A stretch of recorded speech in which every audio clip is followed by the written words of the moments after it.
Hello everyone और आप सबका स्वागत है आज के सेशन में।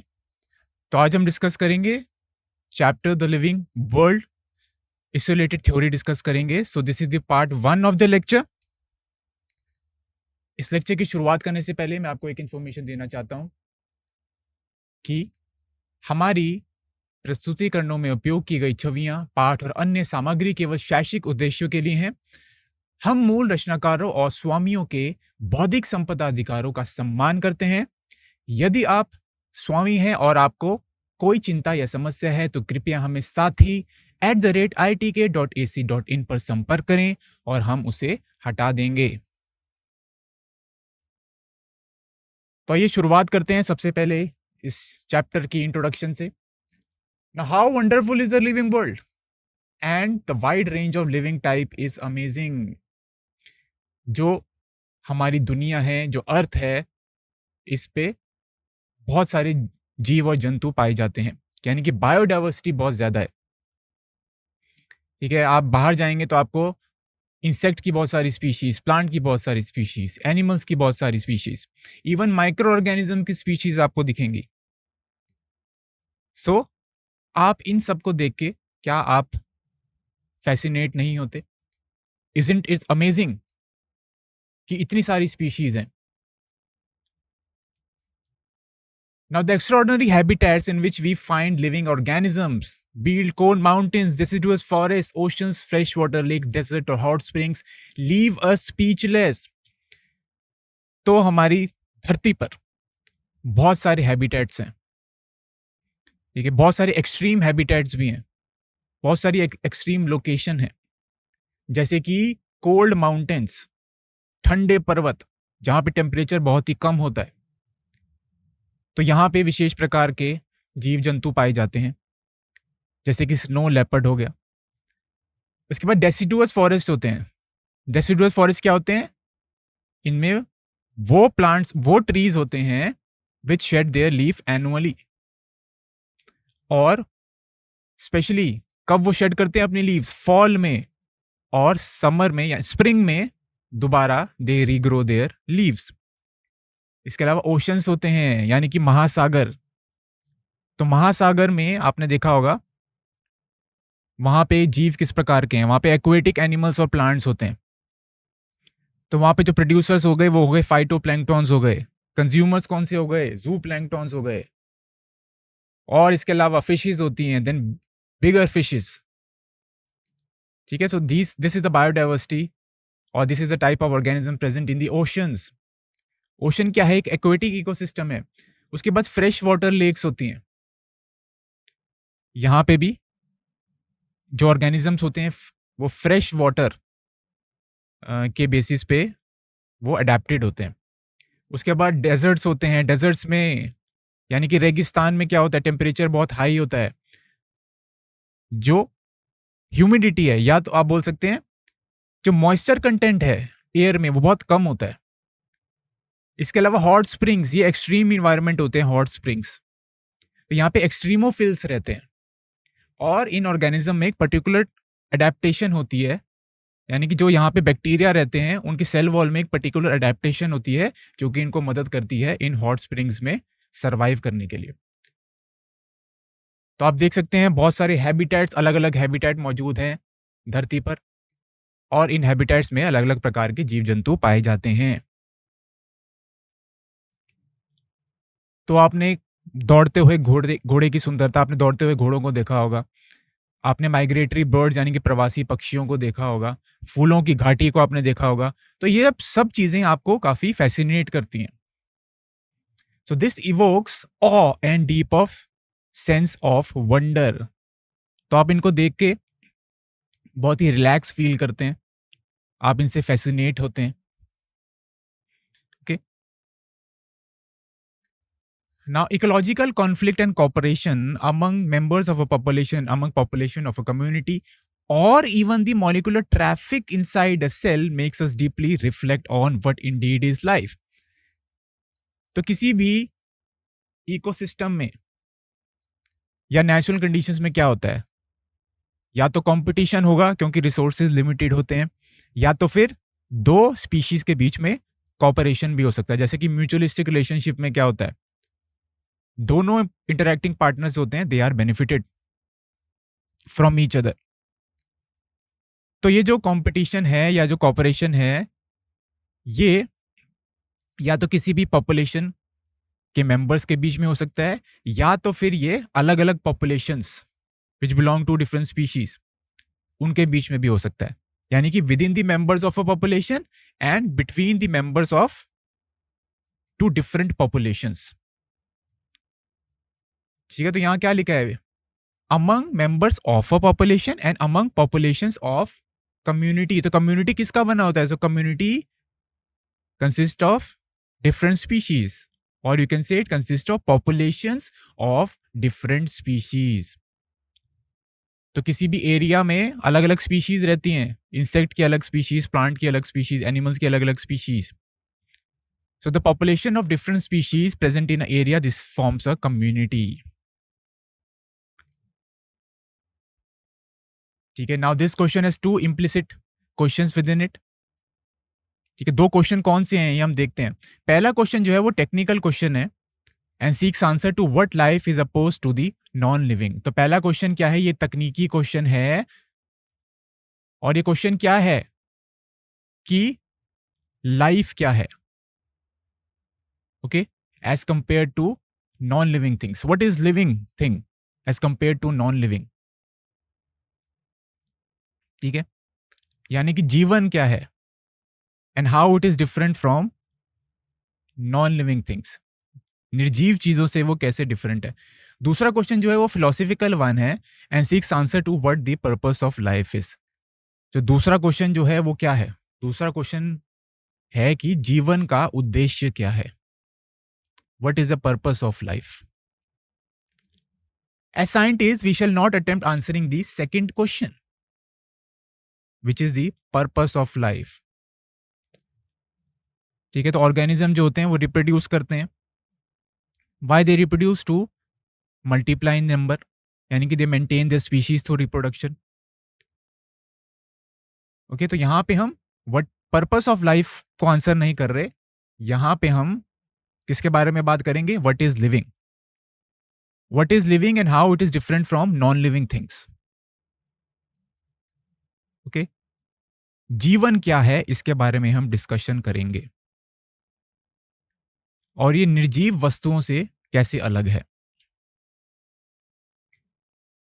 ठीक है, diversity in the living world के बारे में हम चर्चा कर रहे हैं। तो आप बाहर जाते हैं, आप गार्डन में जाते हैं, तो you see variety of living organisms, यानी कि there is lot of biodiversity. Means biodiversity का मतलब क्या होता है, तो बायोडाइवर्सिटी का मतलब है the number and type of species. ठीक है, बायोडाइवर्सिटी में क्या आता है, number of species and type of species, this is biodiversity. तो आप बाहर जाते हैं, आप अपने आसपास देखते हैं, तो आपको विभिन्न प्रकार के जीव और जंतु दिखेंगे। ठीक है, जैसे कि आपको प्लांट्स दिखेंगे, इंसेक्ट्स दिखेंगे, ठीक है, आपको पक्षी दिखेंगे, आपके जो पालतू जानवर हैं जैसे कि एनिमल्स, वो आपको अलग अलग स्पीशीज दिखेंगी उनकी। इवन आपको माइक्रो ऑर्गेनिज्म दिखेंगे जिनको आप नेकेड आई से नहीं देख सकते। Okay, now if you were to increase the area that you make observation in, the range and variety of organism that you see would increase. तो इसका मतलब क्या है, इसका मतलब ये है कि अगर आप किसी एरिया को ऑब्जर्व कर रहे हैं, उस एरिया में आपको कुछ लिविंग ऑर्गेनिज्म मिलेंगे, कुछ आपको स्पीशीज मिलेंगी। ठीक है, अगर आपने एरिया ऑफ ऑब्जर्वेशन बढ़ा दिया, सपोज पहले आप 5 किलोमीटर एरिया को कवर कर रहे थे, उसको ऑब्जर्व कर रहे थे, उसके बाद आपने 50 किलोमीटर एरिया को ऑब्जर्व किया कि उसमें कौन कौन सी स्पीशीज प्रेजेंट है, तो ऑब्वियसली अगर आप एरिया को बढ़ा रहे हैं, एरिया अंडर ऑब्जर्वेशन अगर आप बढ़ा रहे हैं, तो ऑब्वियसली उसमें number of species will increase, यानी कि the variety of organism that you see would increase, यानी कि विविधता बढ़ जाएगी, variety will increase, variety of the living organism.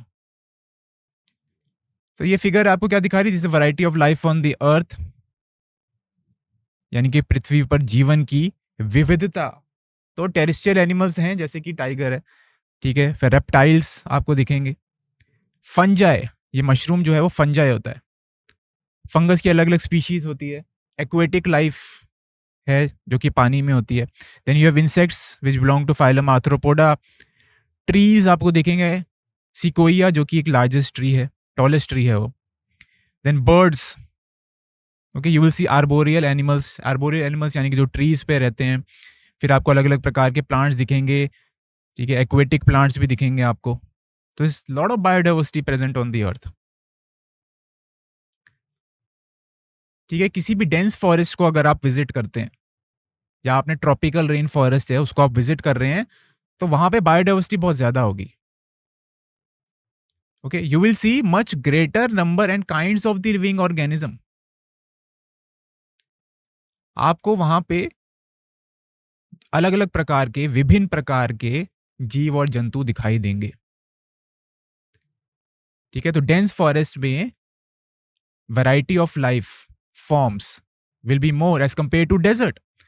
क्योंकि जो रेन फॉरेस्ट हैं, जो डेंस या जो आप बोल सकते हैं ट्रॉपिकल रेन फॉरेस्ट हैं, यहाँ पे एक तो क्लाइमेट सूटेबल है, ठीक है। क्लाइमेट सपोर्ट कर रहा है बायोडाइवर्सिटी को।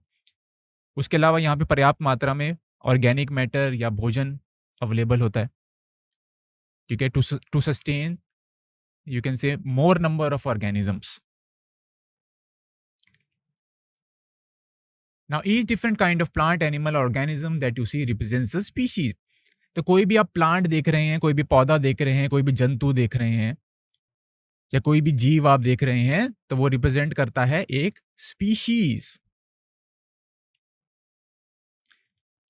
Now total number of species are known and described range between 1.7 to 1.8 million. तो अभी तक कितनी स्पीशीज डिस्कवर हो चुकी हैं, कितनी स्पीशीज डिस्क्राइब हो चुकी हैं, मतलब कि कैरेक्टराइज हो चुकी हैं, मतलब कि कितनी स्पीशीज के बारे में हम जानते हैं, तो वो है 1.7 से लेके 1.8 million. But still there lot of species which have not even been discovered also. क्योंकि ये जो स्पीशीज हैं, ये जो ऑर्गेनिजम्स है, वो एक्सट्रीम इन्वायरमेंट में रहते हैं। Okay, they are present in remote areas, हम वहां पर नहीं जा पा रहे हैं, we are not able to explore these areas. So still there are a lot of species which have not been even found. हमें उन स्पीशीज के बारे में, उन प्रजातियों के बारे में पता ही नहीं है। हमें कितनी प्रजातियों के बारे में पता है? 1.7 to 1.8 मिलियन,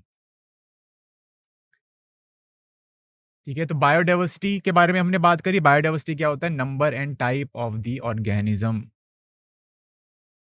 ठीक है। जैव विविधता यानी कि बायोडाइवर्सिटी, इसमें दो चीजें आती हैं, जीवों की संख्या और उनका प्रकार। We should remember that here that we explore new areas and even old ones, new organisms are continuously being identified. तो क्या हो रहा है आजकल? टेक्नोलॉजी में इम्प्रूवमेंट हो गई है, बेटर टेक्निक्स आ गई हैं। नाउ हम रिमोट एरियाज में जा सकते हैं, हम एक्सट्रीम इन्वायरमेंट को एक्सप्लोर कर सकते हैं, और क्या होता है वहां पे जाके हमें चांसेस हैं कि एक और न्यू स्पीशीज मिल जाए। ओके, सो न्यू ऑर्गेनिजम्स यानी कि जो नई प्रजातियां हैं, वो लगातार उनकी आइडेंटिफिकेशन और डिस्कवरी होती जा रही है। As we are exploring new areas, जैसे जैसे हम नए क्षेत्रों को एक्सप्लोर कर रहे हैं, वैसे वैसे हमें और प्रजातियों के बारे में पता लग रहा है। As stated earlier, there are millions of plants and animals in the world. We know the plants and animals in our own area by their local names. तो यहाँ पे क्या होता है? कोई भी ऑर्गेनिज्म है, वो ऑर्गेनिज्म का लोकल नेम होता है किसी भी लैंग्वेज में। So one organism is known by many local names, यानी कि एक जो ऑर्गेनिज्म है वो बहुत सारे नामों से जाना जाता है, ठीक है। जैसे कि हम लेडी फिंगर यानी कि जो ओकरा है, उसका एग्जाम्पल लेते हैं। अब इसको हिंदी में भिंडी कहते हैं, इसको बंगाली में धीरोश कहते हैं।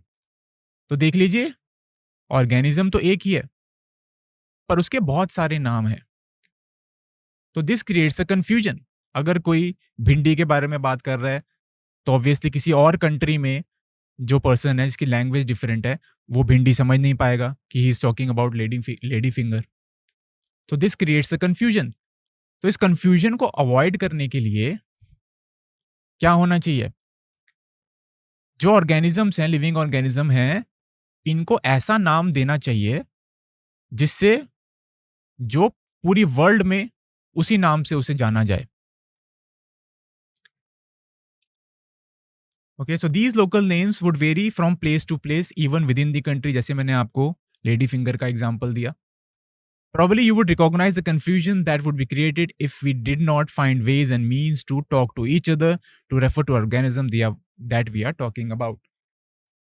ठीक है, तो हमें बहुत कंफ्यूजन होगा पहचानने में हम किसके बारे में बात कर रहे हैं।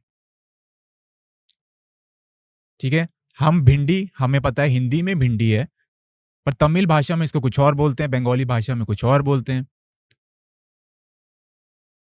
Clear? So this will create a confusion. सो कंफ्यूजन को अवॉइड कैसे करें?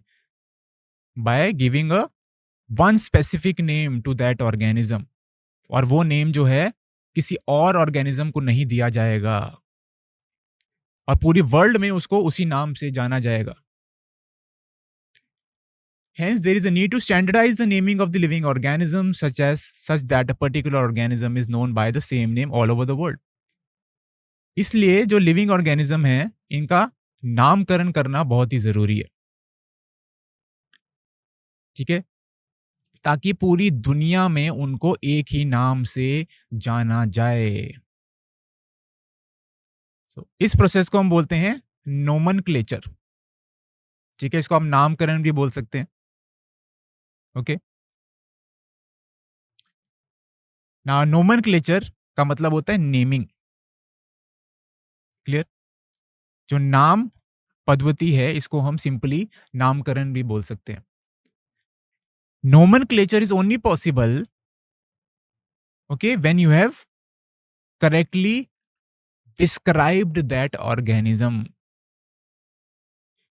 ठीक है, so nomenclature or naming is only possible when the organism is described correctly and we know to what organism the name is attached to. तो इस process को हम बोलते हैं आइडेंटिफिकेशन, यानी कि पहचान। तो उस ऑर्गेनिज्म की पहचान करना बहुत ही जरूरी है। Okay,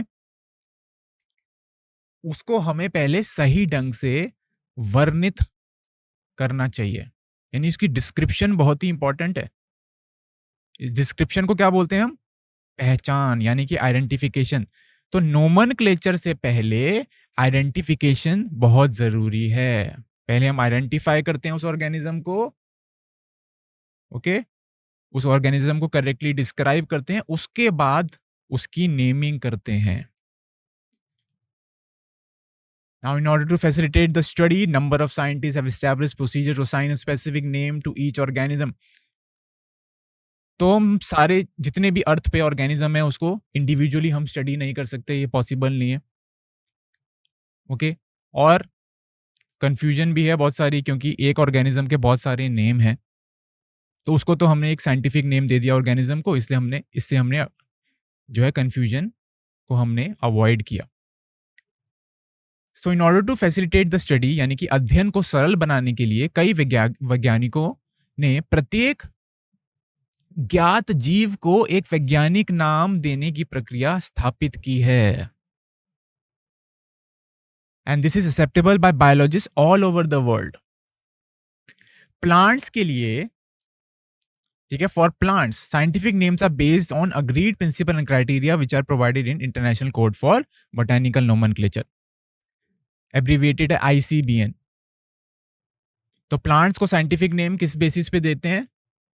based on the criteria which is set by international code of botanical nomenclature, अंतर्राष्ट्रीय वनस्पति नामकरण संहिता। वैसे ही एनिमल्स के लिए, एनिमल्स को कैसे नेम करते हैं?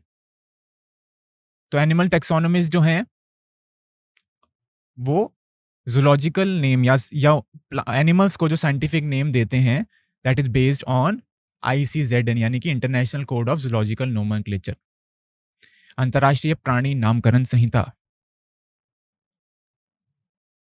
Scientific name insure that each organism is only one name. वैज्ञानिक नेम ये सुनिश्चित करते हैं कि प्रत्येक जीव का केवल एक ही नाम हो. किसी भी जीव के विवरण से लोगों को, चाहे वो दुनिया के किसी भी हिस्से में हो, ओके, लोगों को एक ही नाम पर पहुंचने में सक्षम होना चाहिए. तो डिस्क्रिप्शन ऑफ ऑर्गेनिज्म, अगर किसी भी ऑर्गेनिज्म को हम डिस्क्राइब कर रहे हैं, then the people who are present in any part of the world should arrive at the same name. ठीक है, मैंगो को डिस्क्राइब कर रहे हैं, ठीक है, तो दूसरे पर्सन को जिसको आप डिस्क्राइब कर रहे हैं, ओके, उसको पता होना चाहिए, okay, they are talking about mango. Clear. Mango का साइंटिफिक नेम क्या है? Mangifera indica. तो पूरी वर्ल्ड में मैंजीफेरा इंडिका चलता है. मैंजीफेरा इंडिका जहां पे भी कोई बोलेगा हमें पता चल जाएगा they are talking about mango.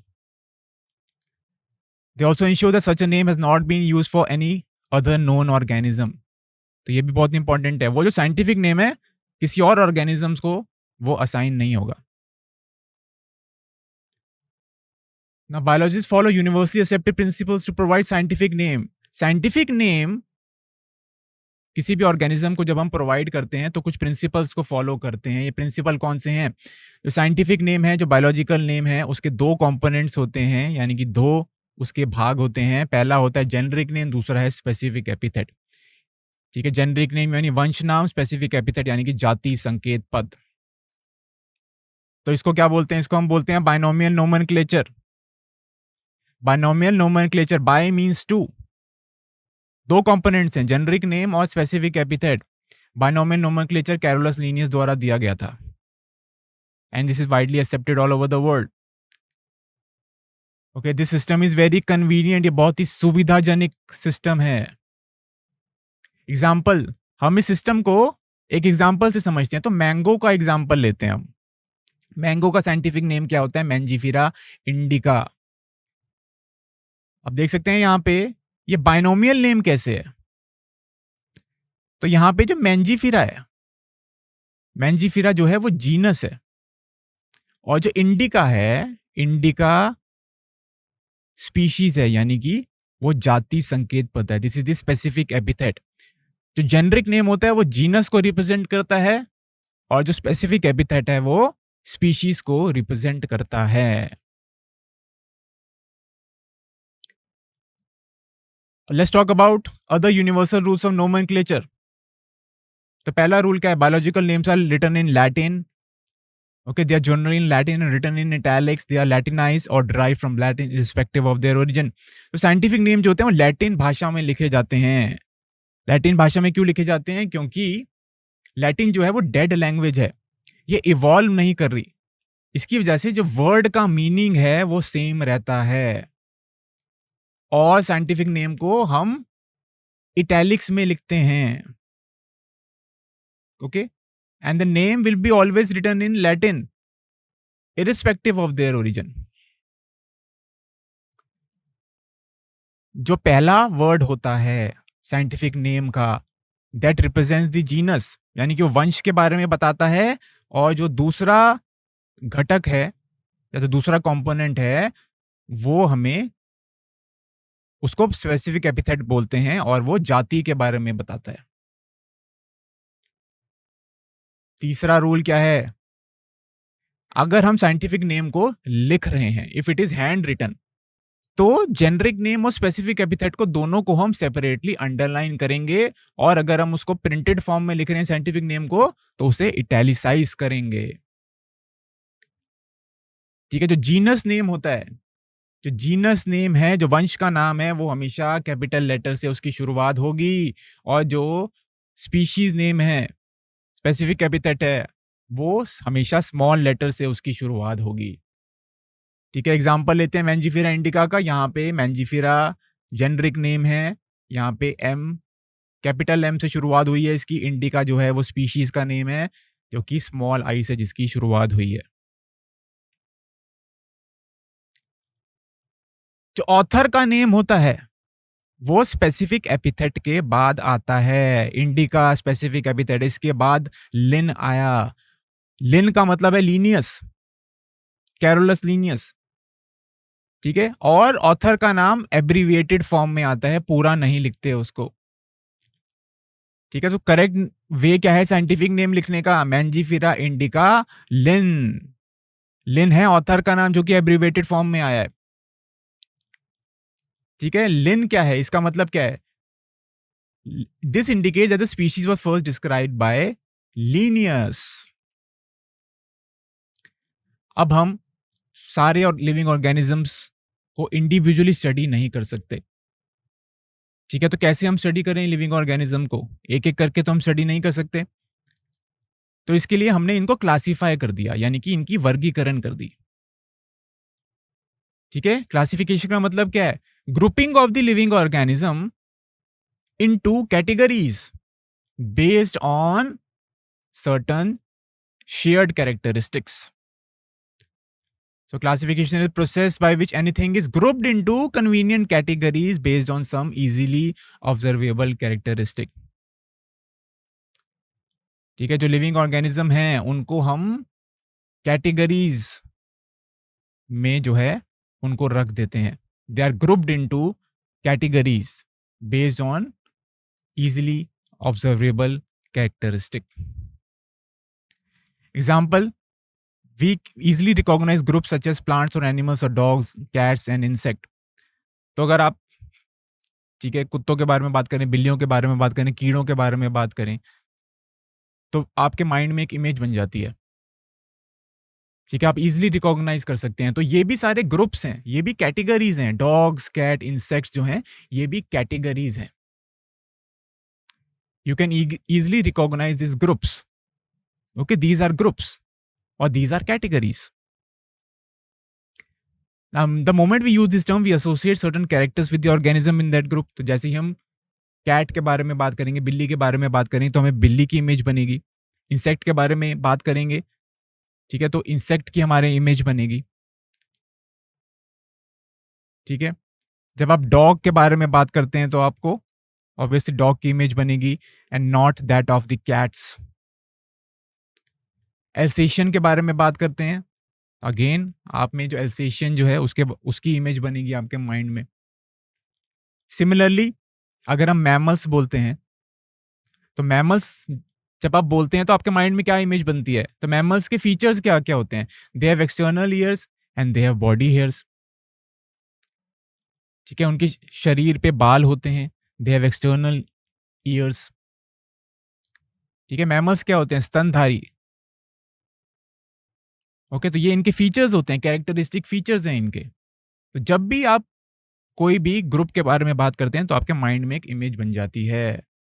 Plants के बारे में बात करें तो वीट के बारे में जब आप बात करते हैं तो ऑब्वियसली आपके माइंड में वीट प्लांट आता है, ना कि राइस प्लांट आता है। तो हम कह सकते हैं dogs, cat, mammals, wheat, rice plant, animals etcetera convenient categories we use to study the organism. तो हमने ऑर्गेनिजम्स को कैरेक्टराइज क्या कर दिया? कैटेगरीज में रख दिया। डॉग्स एक कैटेगरी है, कैट्स एक कैटेगरी है, मैमल्स एक कैटेगरी है। तो ये अलग अलग कैटेगरीज हैं पर इनका रैंक यानी कि लेवल अलग है। ओके, ये समझते हैं रैंक या लेवल क्या है? ठीक है, ये जो कैटेगरीज हैं इनको साइंटिफिक टर्म इसका क्या है? टैक्सा। ये कैटेगरीज, ये जो ग्रुप्स हैं, इनको साइंटिफिक टर्म क्या दिया गया है? टैक्सा। तो dog, cats, mammals, wheat, rice plant, animal, these are all taxa which are at different levels. Now here you must recognize that taxa can indicate categories at different levels. तो यहाँ पे levels यानी कि rank अलग अलग है। Plant भी एक टैक्सा है, वीट भी एक टैक्सा है। इसी प्रकार से एनिमल्स, मैमल्स और डॉग्स ये सारे टैक्सा हैं। ओके, आपको पता है डॉग एक मैमल है और मैमल्स जो होते हैं वो एनिमल्स के अंदर आते हैं। तो ये सारे टैक्सा हैं पर लेवल यहाँ पे अलग अलग है। देखिए, डॉग्स जो होते हैं वो मैमल्स के अंदर आते हैं, मैमल्स जो हैं वो एनिमल्स के अंदर आते हैं। ठीक है, तीनों टैक्सा हैं ये, पर लेवल अलग है। डॉग का रैंक जो है या लेवल जो है वो कम है। ठीक है, मैमल्स का जो लेवल है, जो रैंक है, it is higher as compare to dog. और एनिमल्स जो हैं ये हाईएस्ट लेवल है, इनका हाईएस्ट रैंक है। तो इसको बोलते हैं taxonomic hierarchy. Hence, based on characteristic, all living organism can be classified into different taxa. तो उनके कैरेक्टरिस्टिक के बेस पे, उनके ट्रेड्स के बेस पे, उनकी विशेषताओं के आधार पर हम सभी जीवित जीवों को विभिन्न वर्गों में वर्गीकृत कर सकते हैं. इस प्रोसेस को हम बोलते हैं टैक्सोनॉमी. ठीक है, वर्गीकृत का मतलब होता है टैक्सोनॉमी. ठीक है, अब टैक्सोनॉमी के अंदर क्या क्या आता है? जो मॉडर्न टैक्सोनॉमिक स्टडी है वो उसका बेसिस क्या है, उसमें क्या क्या चीजें आती हैं, या कौन कौन से कैरेक्टर्स हम लेते हैं? एक्सटर्नल एंड इंटरनल स्ट्रक्चर्स को स्टडी करते हैं. ठीक है, structure of the cell, developmental process and ecological information of the organism, यानी कि कौन से इन्वायरमेंट में वो रहता है, कौन सा हैबिटेट है उसका. तो these are essential and form the basis of modern taxonomic studies. तो टैक्सोनॉमी के आधार पर जब हम क्लासिफिकेशन करते हैं तो हम इन सब चीजों को माइंड में रखते हैं, यानी कि बाहरी और आंतरिक संरचना. ठीक है, कोशिका की संरचना. ओके, डेवलपमेंटल प्रोसेस, विकास प्रक्रिया, and ecological information. Hence, characterization, identification, classification, nomenclature are the process that are basic to taxonomy. तो टैक्सोनॉमी की क्या बुनियाद है? वर्गीकृत की बुनियाद क्या है? बुनियाद है characterization, identification, classification and nomenclature. These are all included under taxonomy. Taxonomy जो है ये कोई नई बात नहीं है. ह्यूमंस जो है, ह्यूमन के बारे में बात करें, मनुष्य के बारे में बात करें, तो ह्यूमंस जो होते हैं वो हमेशा क्यूरियस रहते हैं. ये नई चीज़ों को एक्सप्लोर करना चाहते हैं, नई स्पीशीज डिस्कवर करना चाहते हैं, और इन स्पीशीज को वो they want to, you can say, use them for their own benefit. Okay, तो उन स्पीशीज में उनकी रुचि ज्यादा है जो कि वो ह्यूमन वेलफेयर के लिए उनको यूज कर सकें. तो जो अर्ली क्लासिफिकेशन थी that was based on the use of a particular species. तो अर्ली डेज में जो मनुष्य था उसकी बेसिक नीड क्या थी? Food, clothing and shelter. ये बेसिक नीड्स थी ह्यूमन की. ओके, तो जो अर्लियर क्लासिफिकेशन थी that were based on uses of various organism, जीवों के उपयोग पर आधारित थी. जो प्रारंभिक जो वर्गीकरण थे वो विभिन्न जीवों के उपयोग पर आधारित थे. ठीक है, उसके यूज के बेसिस पे उसको क्लासिफाई किया गया था. ओके, ये ह्यूमंस के लिए बेनिफिट है तो इसको इस ग्रुप में रख देते हैं. तो based on the use of the organism, ये प्लांट यूजफुल है ह्यूमन के लिए. ठीक है, इसके बेसिस पे, यूज के बेसिस पे क्लासिफिकेशन थी, अर्ली क्लासिफिकेशन. पर अब क्लासिफिकेशन में आपने देखा कितनी सारी चीजें आ रही हैं. Okay, we are including external and internal structure, cell उसका cellular organisation, development and all everything. Now human जो है वो अलग अलग ऑर्गेनिजम्स के बारे में जानना चाहता है. They want to know their diversities.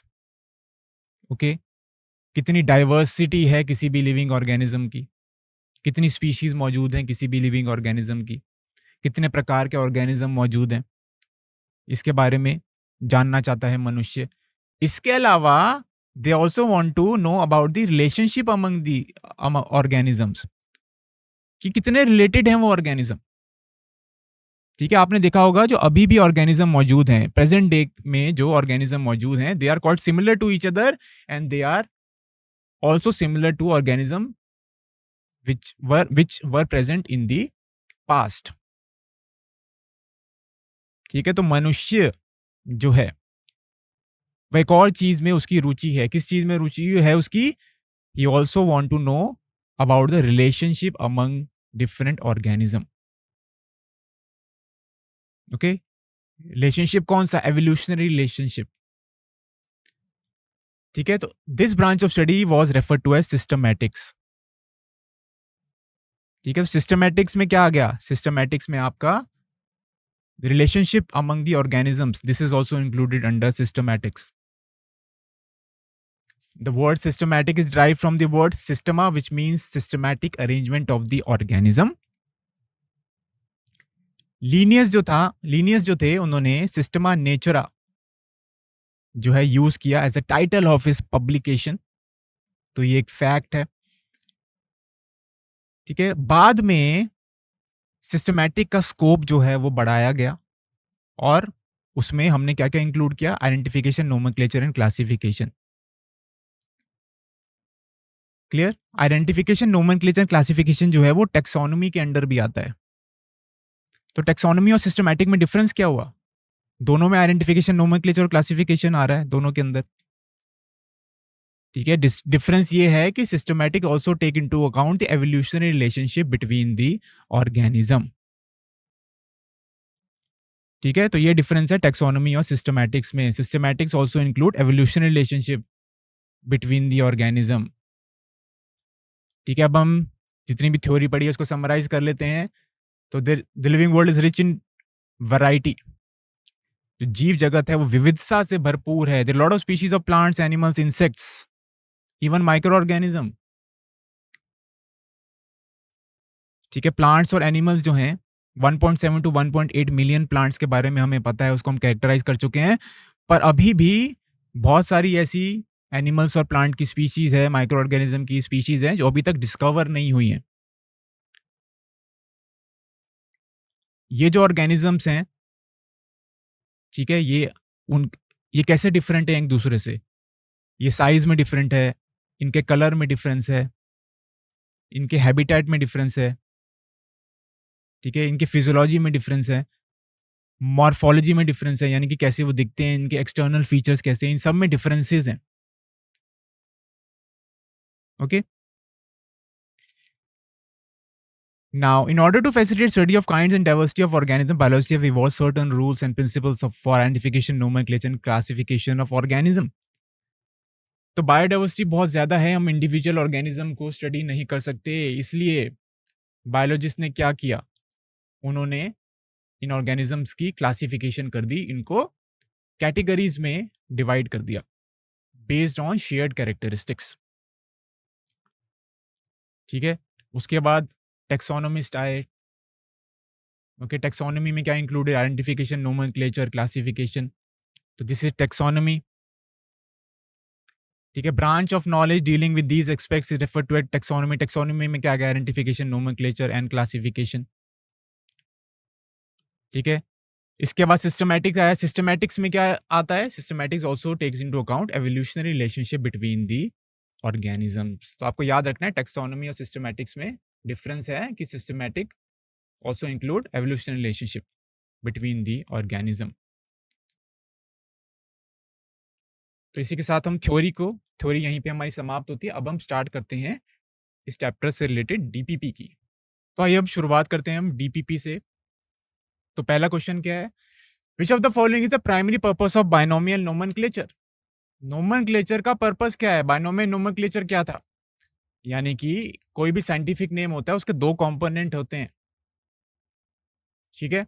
Binomial nomenclature Carolus Linnaeus ने दिया था। तो इसका ऑप्शन देख लेते हैं। पहला ऑप्शन क्या है, to assign names based on organism habitat. B क्या है, to ensure each organism has unique two part scientific name, यानी कि दो कंपोनेंट्स होंगे साइंटिफिक नेम के। सी क्या है, to translate local names into Latin for uniformity. चौथा क्या है, to classify organism into hierarchical categories. तो इसका आंसर क्या होगा,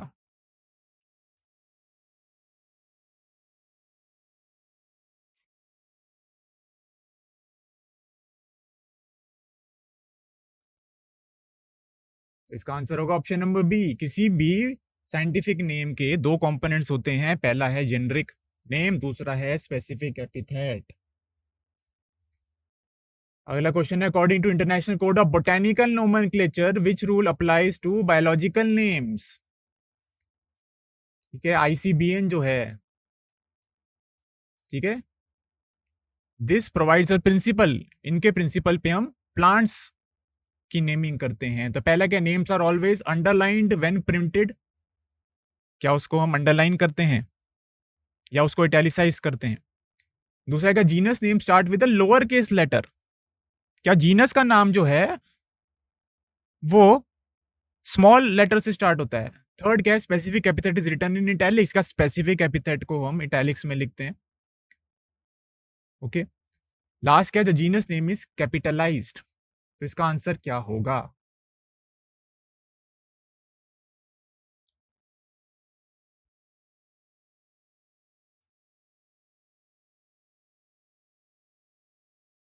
ठीक है, इसका आंसर हुआ ऑप्शन नंबर डी। जीनस का नाम नाम जो होता है वो कैपिटल लेटर से शुरू होता है। ठीक है, और साइंटिफिक नेम को जब प्रिंट करते हैं तो उसको इटैलिक्स में लिखते हैं, अगर उसको लिख रहे हैं तो उसको सेपरेटली अंडरलाइन करते हैं। नेक्स्ट क्या है, what does the term taxon refer to in the biological classification? तो टेक्सॉन का मतलब क्या है? ठीक है, तो पहला क्या है, group of organism at any hierarchical level. ठीक है, नेक्स्ट क्या है, evolutionary history of a species. Third क्या है, the process of naming the organism. ठीक है, यानी उसका नामकरण करना। फोर्थ क्या, tool use for morphological studies. Morphology मतलब कि एक्सटर्नल फीचर्स की स्टडी। तो इसका आंसर क्या होगा, टेक्सॉन क्या होता है?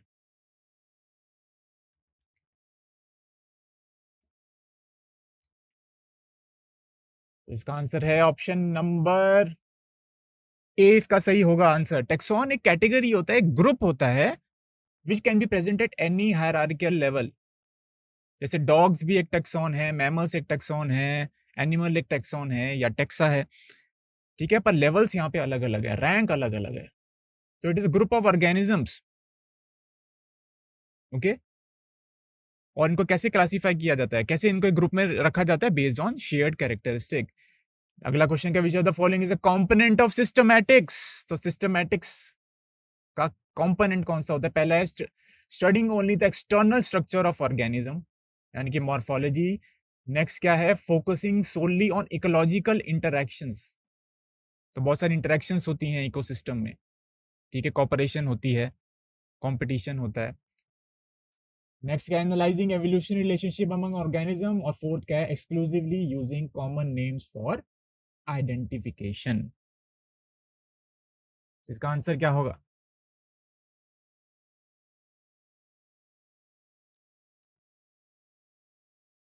इसका आंसर होगा option number C, analysing evolution relationship. तो सिस्टमैटिक्स में क्या आता है, systematic also takes into account evolution relationship among the organism. Now last question क्या है, what is the correct format for writing the scientific name of mango as per the binomial nomenclature? Binomial nomenclature क्या कहता है कि दो components होते हैं scientific name के, जेनरिक नेम और स्पेसिफिक एपिथेट, और ऑथर का नाम जो है वो स्पेसिफिक एपिथेट के बाद आता है। तो इसका आंसर क्या होगा? आपको चार ऑप्शन दिए गए हैं।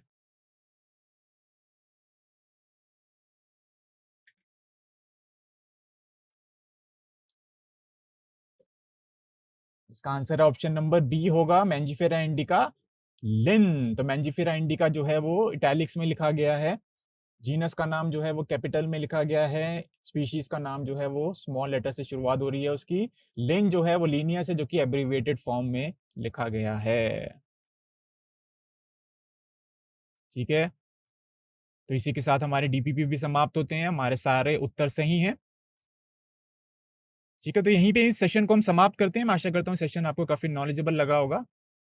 आप सबका बहुत बहुत धन्यवाद।